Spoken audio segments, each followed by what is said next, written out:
Olá, povo de Deus, sexta-feira da 16ª semana do Tempo Comum, 23 de julho de 2021. A nossa reflexão de hoje é a partir de Êxodo 20, de 1 a 17 e de Mateus 13, 18 a 23.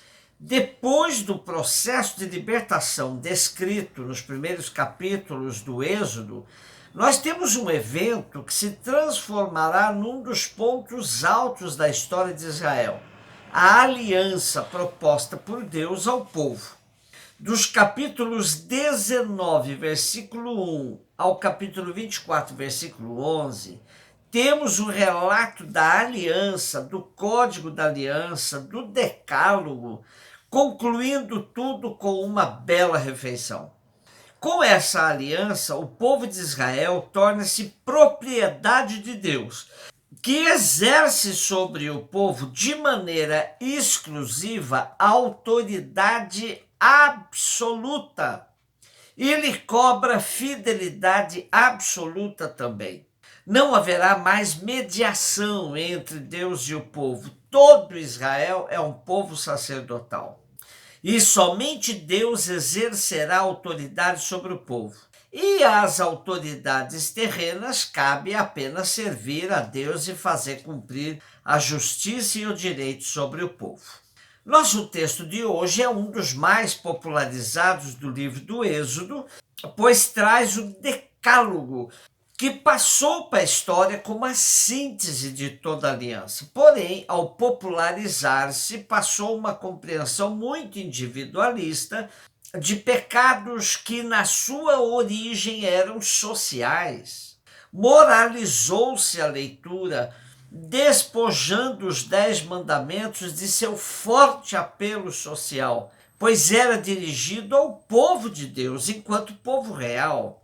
As antigas edições da Bíblia Pastoral tentaram corrigir essa interpretação equivocada, ajudando-nos a ler os mandamentos mais próximos de seu contexto original.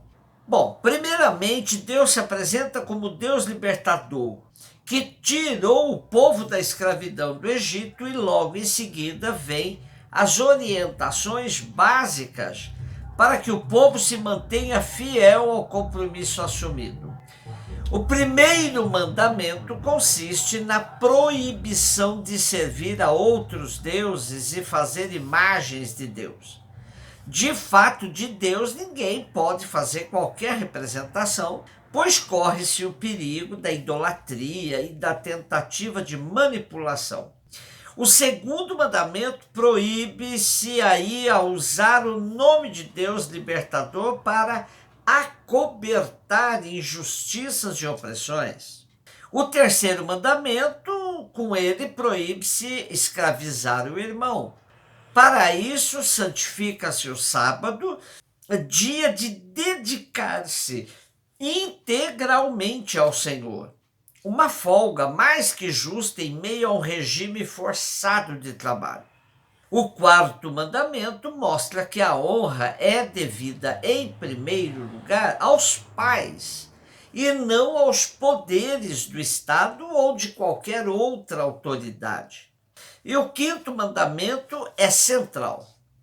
Não proíbe apenas atentar a vida contra a vida do outro, mas condena também qualquer sistema social que, pela opressão e exploração, reduz o povo a uma condição subhumana, levando-o à morte prematura.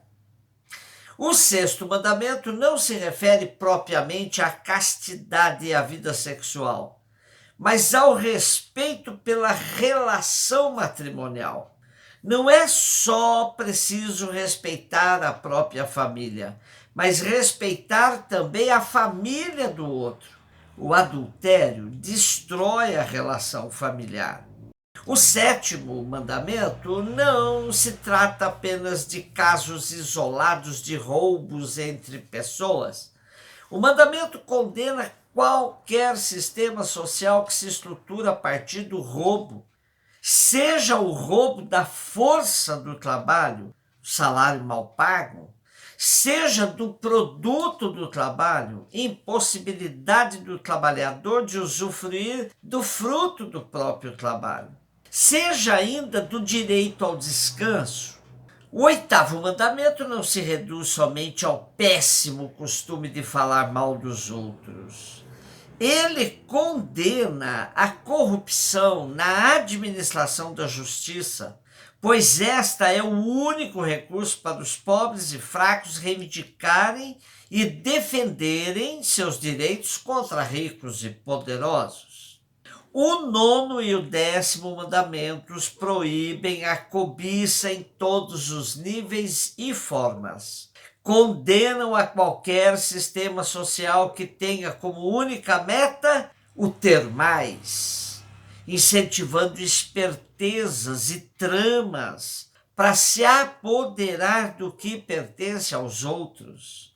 A cobiça é mãe da idolatria do poder e da riqueza, que destroem a liberdade e a vida alheias. Mateus 13, 18, 23. Naquele tempo disse Jesus aos seus discípulos: ouvi a parábola do semeador. Todo aquele que ouve a palavra do reino e não a compreende, vem o maligno e rouba o que foi semeado em seu coração. Este é o que foi semeado à beira do caminho. A semente que caiu em terreno pedregoso é aquele que ouve a palavra e logo a recebe com alegria, mas não tem raiz em si mesmo. É de momento. Quando chega o sofrimento, a perseguição por causa da palavra, desiste logo. A semente que caiu no meio dos espinhos é aquele que ouve a palavra, mas as preocupações do mundo e a ilusão da riqueza sufocam a palavra e ele não dá fruto. A semente que caiu em boa terra é aquele que ouve a palavra e a compreende. Esse produz fruto. Um dá 100, outro 60, outro 30. Ontem falávamos da alegorização de algumas parábolas de Jesus, que muitas vezes serviram para discursos moralistas e alijados de seu contexto originário. É claro que podemos ver grupos de pessoas com comportamentos similares aos descritos nesta alegoria, mas o importante é não perdermos de vista que em uma só pessoa podemos encontrar todos os tipos de terreno. Basta uma boa autoanálise para nos darmos conta de que em nós não frutificam todas as sementes, mas também nem todas se perdem. Durante nossa vida, percebemos que há projetos começados e não terminados. Há projetos de início eufórico, mas sem duração que valha. Há outros que não resistem ao primeiro nível de esforço, de sofrimento, de luta. Sem contar que também nos deixamos levar pelo excesso de preocupações e ilusões que sufocam nossas melhores sementes. Porém, cada semente carrega em si a potência da vida. E sabemos que é preciso que ela morra para que dê frutos. Semente que não cai na terra não germina. Jesus sabia, como ninguém, se servir das coisas mais simples da vida para nos dar exemplos existenciais tão profundos. De sua observação, nasceu essa metáfora, essa parábola, essa alegoria da semente. No fim, ainda que sejam bem poucas as sementes que caem em terra boa, a colheita abundante contrasta com tantas sementes perdidas. A esperança da colheita supera a frustração do desperdício. Nós vamos terminar hoje nossa reflexão lembrando-nos do nosso querido Enfio, pensador, sonhador, semeador de um mundo novo. que ele ajudou a multiplicar em boas sementes.